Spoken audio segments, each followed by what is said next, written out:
Viral di media sosial Facebook dan WhatsApp, sebuah video yang menghebohkan warga. Pasalnya, terlihat belasan kambing mengalami luka misterius yang membuat kaki kambing terluka parah. Fenomena ini terjadi di Kabupaten Bondowoso, Jawa Timur. Video itu pun menghebohkan warga Bondowoso. Penyebab luka pada kaki kambing bagian belakang itu masih misterius. Kambing-kambing itu masih hidup, hanya salah satu bagian kakinya saja yang terluka parah. Di dalam video juga terdengar suara seorang wanita yang mengatakan bila luka pada kaki kambing merupakan ulah gerandong.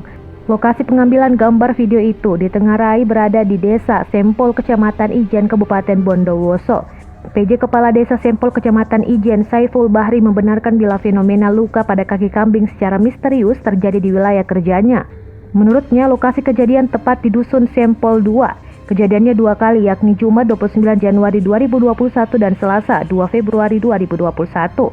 Diduga kejadian berlangsung pada malam hari. Saat warga tengah tidur pulas, ada belasan hewan ternak yang diketahui terluka pada kaki. Penyebabnya hingga kini masih teka-teki.